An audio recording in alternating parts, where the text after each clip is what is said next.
Hey there guys, how's it going? My name is Sumit Chatterjee from the Flow Zone Academy, and I'm a flow state coach, which means that I help you feel better and perform better. Today I want to speak to you guys about productivity hacks or secrets that you can actually use to speed up your progress. So productivity has the word product in it, which means it's about the outcome, it's about the results that you're actually getting.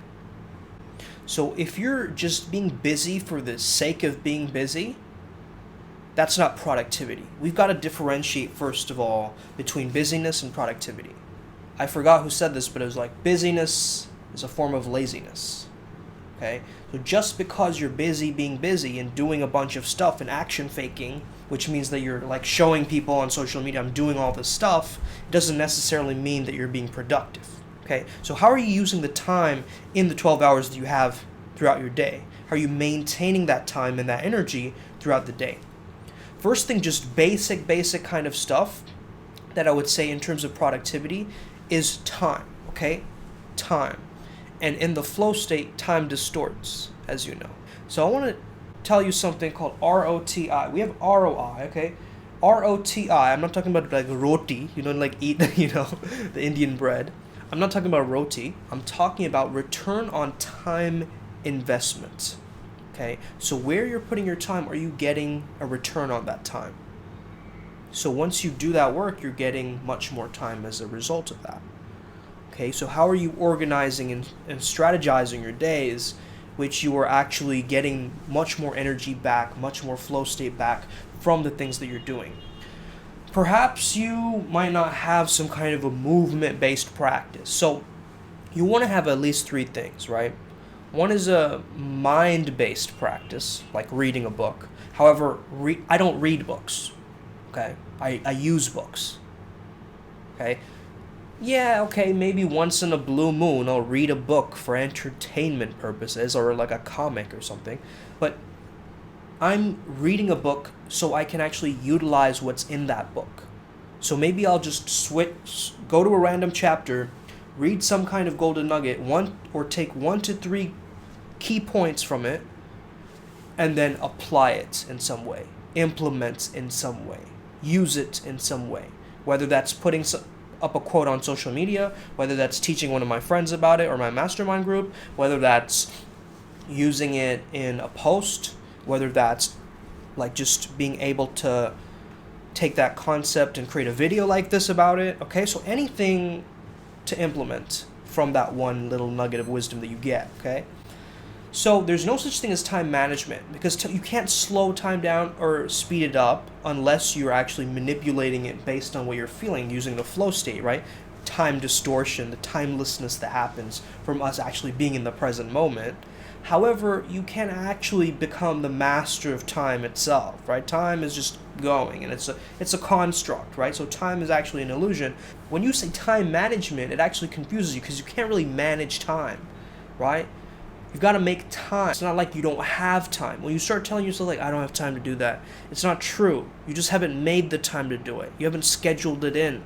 You haven't given yourself time in the calendar to say, I have time to think from this hour to this hour. There's no time management, there's only priority management. And even that's just self-management. That's like self-care, okay?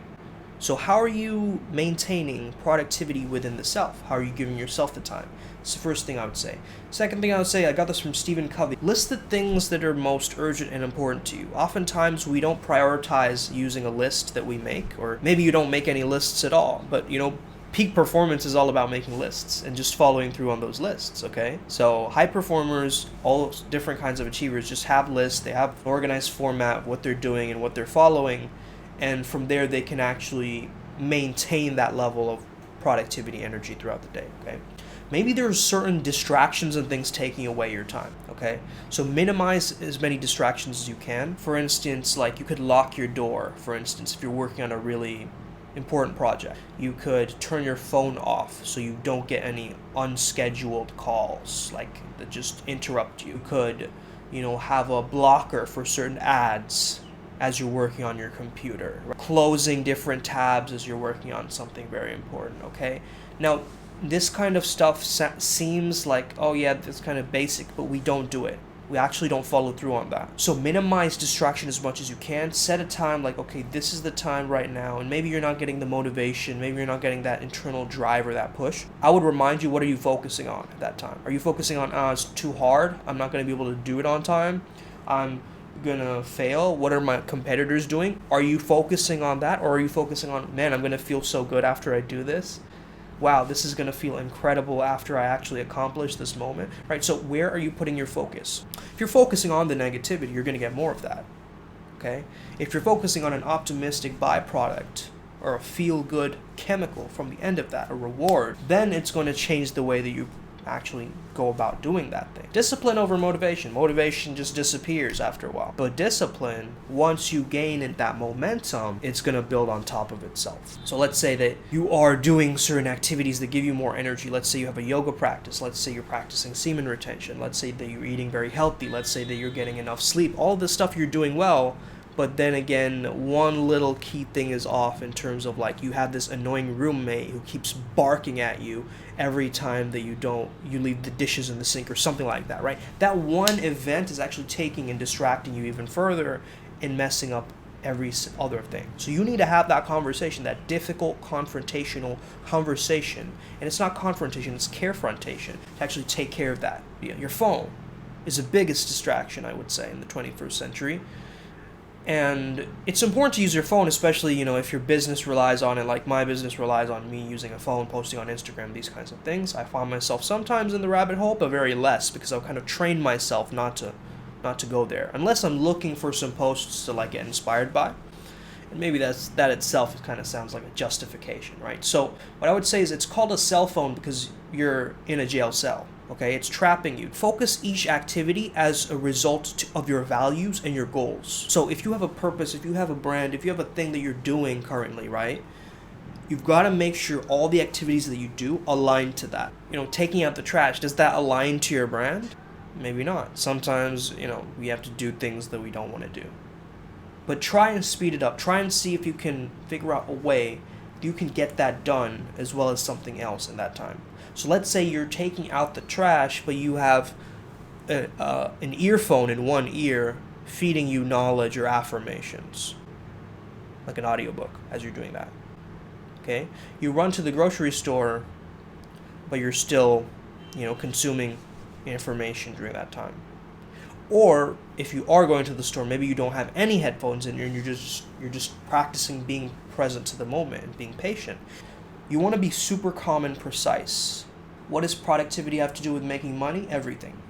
Okay, every single thing. Okay, are you actually charging what you are worth? We all have the same 24 hours a day that Jeff Bezos, Elon Musk, Oprah, Warren Buffett, Richard Branson, all these people. We have the same 24 hours in the day as them. Do you think Oprah is stuck there just like, scrolling social media and like watching Netflix and like, she'll be like, oh, maybe I'll keep this book that I'm writing for the next couple of months. Would you ever think that? Like, honestly, like your higher self, your best version of you, do you think that they're kind of like, worried about someone else's YouTube comment? You got to understand this.